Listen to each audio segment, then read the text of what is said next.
আজ আপনাদেরকে আমি আহ্বান করব যে ঐক্যর দিকে। আমরা যারা আলেম সমাজ আছি এদের মধ্যে ঐক্য নেই, এদের মধ্যে একতা নেই। যেরকম আমরা মসজিদের মেম্বারে বসে বক্তব্য দেই, ওয়াজ মাহফিলের মাঠে আমরা বক্তব্য দিই, বক্তব্যের মাঝে আমরা একে অপরের চুল ছেঁড়াছেড়ি করি। আমরা আলেম সমাজ, কেন বিরোধিতা থাকবে? আপনিও দিনই কাজ করতেছেন, আমিও দিনই কাজ করতেছি, তা আপনার মধ্যে আমার মধ্যে শত্রুতা কিসের? কিসের এত অহংকার, কিসের এত হিংসা? এটা থাকবে কেন?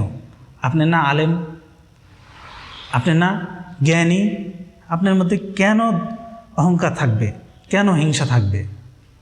আপনি মসজিদের মেম্বারে বসে অমুকের নামে দুর্নাম করবেন, অমুক আলেমের নামে দুর্নাম করবেন। আপনি ওয়াজ মাহফিলে বক্তব্য দিতে আলেমকে হিংসা করবেন, অন্য আলেমের বিরোধিতা করবেন। এটা করবেন কেন? প্রিয় দিনী ভাই, এটা করা মস্ত বড় ভুল। এই চুল ছেঁড়ার কারণে আমরা আজ মুসলিম উম্মাহ ঐক্যের মধ্যে নেই, মুসলিম উম্মার মধ্যে ঐক্য নেই। এটা কারণ যে আমরা আলেম সমাজ এক হতে পারি নাই, একজন আরেকজনের বিরোধিতা করি। এটা কেন? এটার মূল কারণ হচ্ছে জানেন, আমরা দলীয় অনুকরণ অনুশাসন মেনে চলি, কোরআন সুন্নাহর অনুকরণ অনুশাসন মেনে চলি না। আল্লাহ এবং আল্লাহ রসুল সাল্লাল্লাহু আলাইহি ওয়াসাল্লামের অনুকরণ অনুশাসন মেনে চলি না। আমরা শয়তানের অনুকরণ অনুশাসন মেনে চলি। এই জন্য এই বিরোধিতা। আজকে যদি আমরা কোরআন সুন্নাহর আলেম হই, তাহলে আমার মধ্যে হিংসা থাকবে না, অহংকার থাকবে না, কোনো বিরোধিতা থাকবে না।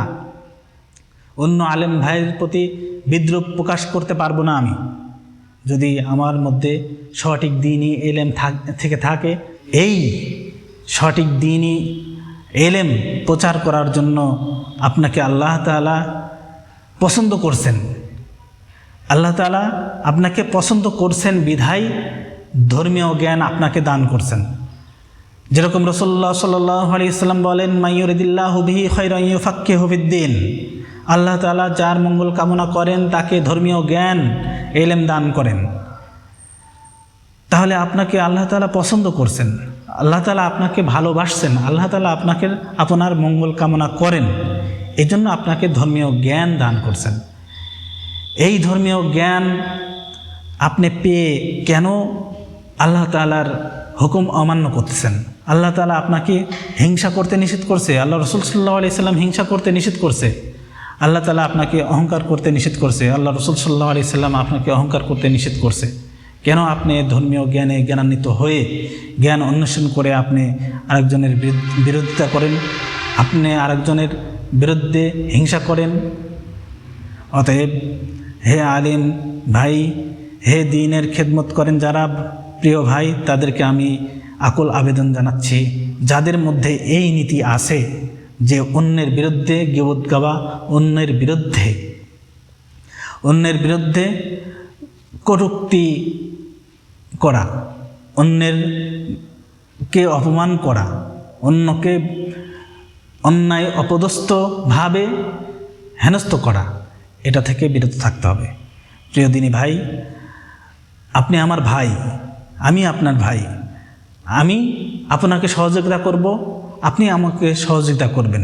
দ্বীন প্রচারের জন্য যতটুকু সহযোগিতা করার দরকার আপনি আমাকে করবেন, আমি আপনাকে করব। এটাই হচ্ছে ভ্রাতৃত্ব, এটাই হচ্ছে মুসলিম, এটাই হচ্ছে মুমিনের পরিচয়।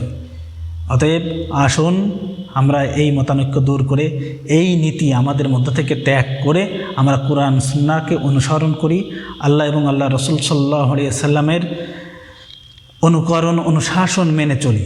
শয়তানের অনুকরণ অনুশাসন না মেনে ধর্মী ও অনুকরণ অনুশাসন মেনে চলি। দলীয় অনুকরণ অনুশাসন আমাদের মধ্য থেকে ত্যাগ করতে হবে। আমাদের মধ্য থেকে শয়তানের পদাচরণা দূর করতে হবে এবং